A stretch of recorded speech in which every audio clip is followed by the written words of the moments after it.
இன்றைக்கி நம்ம வீடியோவில் தமிழ் ப்ரீவியஸ் இயர் கொஸ்டின் அனாலிசிஸில் பார்ட் 4 பார்க்க போகிறோம். ஆல்ரெடி 3 பார்ட் போட்டிருக்கோம். அதோட வீடியோ லிங்க் கீழே டிஸ்கிரிப்ஷனில் கொடுத்துருக்கோம். அதையும் பார்த்துக்கோங்க. அதை பார்த்தீங்கன்னா கிளியரான ஒரு ஐடியா கிடைக்கும். தமிழ் ப்ரீவியஸ் இயர் கொஸ்டின் புக்கில் எங்கேருந்து கேட்டிருக்காங்க, எப்படி கேட்டிருக்காங்கிறத நம்ம பார்த்துட்ருக்கோம். அடுத்து 34வது கேள்வி. சரியான தொடர் அமைப்பினை குறிப்பிடுக. ஒரு தொடர் அமைப்பு கொடுத்துட்டு இதில் எது வார்த்தையை சரியாக அமைச்சிருக்காங்க அப்படின்னு சொல்லிட்டு கேட்டிருக்காங்க. இந்த லைன் அப்படி 10th ஸ்டாண்டர்ட் ஒரு லெசனில் கொடுத்துருப்பாங்க. அதை நம்ம இப்போ பார்ப்போம். அடுத்த கேள்வி பார்த்தீங்கன்னா, சரியான தொடரின் அமைப்பை குறிப்பிடுகிறான்னு சொல்லிட்டு கொடுத்துருப்பாங்க. ஒரு 4 தொடர் கொடுத்துட்டு அதில் எந்த தொடர் கரெக்டான அந்த வேர்டெலாம் கரெக்டாக அமைஞ்சிருக்கு அப்படின்னு சொல்லிட்டு கேட்டிருப்பாங்க. இந்த கொஸ்டின் எங்கே இருக்குன்னு பார்த்தீங்கன்னா 10th இருக்கும். 10th ஒரு லெசனில் இந்த லைன் அப்படியே கொடுத்துருப்பாங்க. இதில் பார்த்தீங்கன்னா, தமிழர் பண்பாட்டின் வாழை இலைக்கு தனித்த இடம் உண்டு அப்படின்னு சொல்லிட்டு கொடுத்துருப்பாங்க. 35வது கேள்வி. பொருத்தமான பொருளை தெரிவு செய்தல். சிலப்பதிகாரம் எவ்வகை பாவில் அமைந்துள்ளது? அதாவது ஒவ்வொரு வகையான இலக்கியங்கள் ஒவ்வொரு பாவில் இருக்கும். இல்லை சிலப்பதிகாரம் எவ்வகையான பான்னு சொல்லிட்டு கேட்டிருக்காங்க. அகவர் பா. இது எந்த வகுப்பில் இருக்குது பார்த்தீங்கன்னா 11th இருக்குது. 11th இயல் 8ல் இருக்குது. இது ஒரு 1 மார்க் கொஸ்டின் அங்கே தான் கேட்டிருக்காங்க. அடுத்த கேள்வி. சிலப்பதிகாரம் எவ்வகையான பாவகை அப்படின்னு சொல்லிட்டு கேட்டிருப்பாங்க. இது எங்கேருந்து கேட்டிருப்பாங்க பார்த்தோம்னா 11th கேட்டிருப்பாங்க. இயல் 8ல் 1 மார்க் கொஸ்டின். சிலப்பதிகாரத்திலும் மணிமேகலும் அமைந்த பாவினம் அகவர் பா. இதான் கேட்டிருப்பாங்க. 1 வேர்டு ரொம்ப முக்கியம். 1 வேர்டு 6th 12th வரைக்கும் எல்லாமே நம்ம கொடுத்துருக்கோம். 6th 12th வரைக்கும் நீங்கள் 1 வேர்டு தெளிவாக படிச்சுட்டு போயிருங்க. 37வது கொஸ்டின்.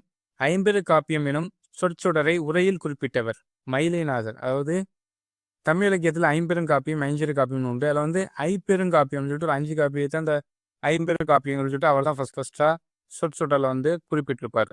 யார் குறிப்பிட்டாருன்னு பார்த்தீங்கன்னா மயிலைநாதர் தான் குறிப்பிட்டிருப்பார்.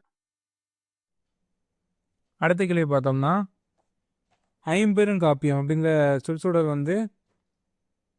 எந்த உரையில் குறிப்பிட்டிருக்காங்க அப்படின்னு சொல்லிட்டு கேட்டிருக்காங்க. இது 12th உள்ள ஒரு 1 வேர்டு 1 மார்க் கொஸ்டின். எங்கே இருக்குது பார்த்தீங்கன்னா இந்த இருக்கும், இயல் 6ல் இருக்கும். ஐம்பெருங்காப்பியம் என்னும் சொற்றொடரை தம் முறையில் குறிப்பிட்டவர் யாருன்னா மயிலைநாதர்.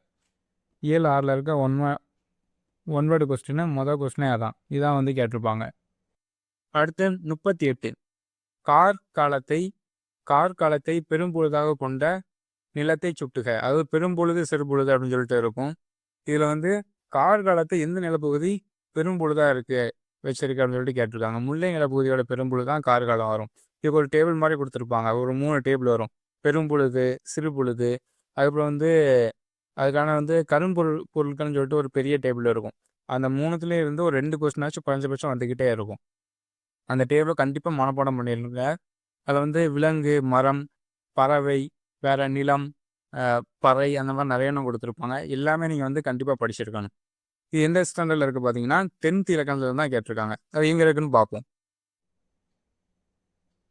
இந்த கேள்வியில் கார்காலத்தை எந்த நிலப்பகுதி பெரும்பொழுதாக கொண்டிருக்கு அப்படின்னு சொல்லிட்டு கேட்பாங்க. இது எந்த லெசனில் இருக்குது பார்த்தீங்கன்னா 10th இலக்கணத்தில் தான் இருக்குது. ஒரு டேபிள் கொடுத்துருப்பாங்க. இந்த 3 டேபிள் தான் சொன்னேன். இந்த 3 டேபிள் ரொம்ப முக்கியம். இதில் பார்த்தீங்கன்னா கார்காலத்தை முல்லை தான் அதோட பெரும்பொழுதாக கொண்டிருக்கு. இது அந்த டேபிளில் தான் கேட்டிருக்காங்க. இந்த டேபிள் ரொம்ப முக்கியம். இதில் இருந்து எப்போதும் ஒரு கொஸ்டின் வந்துக்கிட்டே தான் இருக்கும். இது 10th இலக்கண பகுதி. 52. பிறமொழி சொற்களுக்கு இணையான தமிழ் சொல். அதாவது காலிங் பில்லுக்கு தமிழ் மீனிங் என்னன்னு கேட்டிருக்காங்க. அழைப்பு மணி. இதுவும் புக்கில் தான் கேட்டிருக்காங்க. இது புக்கில் இருக்குன்னு பார்த்தீங்கன்னா 6th ஸ்டாண்டர்டில் இருக்கும். இயல் 3ல் இருக்கும். அடுத்து காலிங் பில். இதுக்கான தமிழ் சொல் எங்கே இருக்குது, தமிழ் சொல் நேரான தமிழ் சொல் என்னன்னு சொல்லிட்டு கேட்டிருப்பாங்க. இது 6ஆம் வகுப்புல தான் கேட்டிருப்பாங்க. இலக்கண பகுதியில் கேட்டிருப்பாங்க. பின்னாடி இருக்க ஒரு 1 மார்க் கொஸ்டினில் இங்கே பார்த்தீங்கன்னா கம்ப்யூட்டர் துறையில் உங்கள் அறிவை வளர்த்துக்கொள்ளுங்க. கம்ப்யூட்டருக்கு என்ன அடிக்கோடிட்ட பொருள், இதோட தமிழ் என்னன்னு கேட்டிருப்பாங்க. கணினி. அதே மாதிரி காலிங் பெல் இருந்தால் கொடுத்துருக்காங்க. காலிங் பெல்லை அழுத்தினான் கணியன். காலிங் பெல்னா அழைப்பு மணி. இதான் கொஸ்டின் கேட்டிருப்பாங்க. 54வது கொஸ்டின். விடை வகைகள். இது செய்வாயா என்று வினைய போது நீயே செய் என்று ஏவி கூறுவது என்ன வகையான விடைன்னு சொல்லிட்டு கேட்டிருக்காங்க. இது ஏவல் விடை. அதாவது வினா வகை விடை வகைன்னு சொல்லிட்டு இலக்கணத்தில் 2 டாபிக் உண்டு. இந்த எக்ஸாமில் பார்த்தீங்கன்னா அதுலேருந்தே ஒரு 3-4 கொஸ்டின் கேட்டுட்டாங்க. நம்மளே பார்த்துருக்கோம். ஒரே டேபிளில் அடுத்தடுத்த கொஸ்டின் இதுவும் அதே தான். இது விடை வகையிலேருந்து கேட்டிருக்காங்க. இது வகையான விடை அப்படின்னு சொல்லிட்டு இதுக்கு முன்னாடி விடை வகையை தான் கேட்டிருப்பாங்க. அது நம்ம போன பாட்டில் பார்த்துருக்கோம். இதுக்கு முன்னாடி ஆல்ரெடி நம்ம 2 பார்ட் போட்டிருக்கோம்.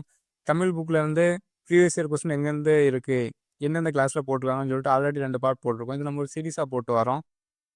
அந்த பழைய 2 வீடியோட லிங்க்கை வந்து கீழே டிஸ்கிரிப்ஷனில் கொடுப்போம். அதில் போய் செக் பண்ணிக்கோங்க. இதுவும் வந்து அதில் இருந்திருக்கும். எவ்வகையான விடை மாதிரி கேட்டிருப்பாங்க. இது வந்து ஒரு 3வது கேள்வி இந்த எக்ஸாம்லேயே. ஸோ இலக்கணம் பகுதியை பொறுத்த வரைக்கும் புக்கை நீங்கள் தரவாக பிடிச்சிருங்க. அதில் உள்ள எக்ஸாம்பிள் தான் பெரும்பான்மையான இடத்துல வந்து கேட்பாங்க. அடுத்த பகுதி 10th இலக்கணத்துலேருந்து கேட்டிருப்பாங்க விடை வகைகள். இந்த டேபிள் நம்ம ஆல்ரெடி இதே கொஸ்டின் பேப்பரில் பார்த்தீங்கன்னா இதுக்கு முன்னாடி இதே டேபிளில் இருந்தால் 2 கொஸ்டின் கேட்டிருப்பாங்க. அதாவது இந்த எக்ஸாம்பிள் கொடுத்துட்டு இது என்ன வகையான விடைன்னு சொல்லிட்டு கேட்டிருப்பாங்க. மலை விடை. இந்த எக்ஸ்ப்ளனேஷன் கொடுத்துட்டு எந்த விடைக்கான இந்த எக்ஸ்ப்ளனேஷன் எந்த விடைக்கு வந்து சொல்லிட்டு கேட்டிருப்பாங்க. ஒரே எக்ஸாமில் ஒரே டேபிளில் இருந்து 3 கொஸ்டின் கேட்டிருக்காங்க. இந்த ஒரு கொஸ்டின் மட்டும் இல்லை, நிறைய கொஸ்டின் பார்த்தீங்கன்னா ஒரே பேஜில் வந்து 2 கொஸ்டின் 3 கொஸ்டின் வந்து தமிழில் வந்து கேட்க தான் செய்வாங்க.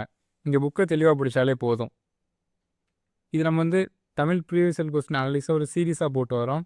ஆல்ரெடி நம்ம வந்து பழைய வீடியோட லிங்க்லாம் வந்து கீழே டிஸ்கிரிப்ஷனில் கொடுத்துருக்கோம். அதெல்லாம் நீங்கள் பாருங்கள். அப்போ தான் உங்களுக்கு ஒரு கிளியரான ஐடியா கிடைக்கும். புக்கில் எங்கெங்கேருந்து எடுக்காங்க, எவ்வளோ கொஸ்டின் புக்கிலேருந்து வருது, நம்ம எப்படி படிக்கணுங்கிறது அதை பார்த்தாலும் உங்களுக்கு புரியும். இந்த ஒரே டைப்பில் வந்து 2 கொஸ்டின் கேட்டிருக்காங்க. இதில் வந்து 3வது கொஸ்டின் கேட்டிருக்காங்க. என்ன கேட்டிருக்காங்கன்னா, இது செய்வாய என வினைய போது நீயே செய் என்று கூறுவது எவ்வகையான விடைன்னு சொல்லிட்டு கேட்டிருக்காங்க.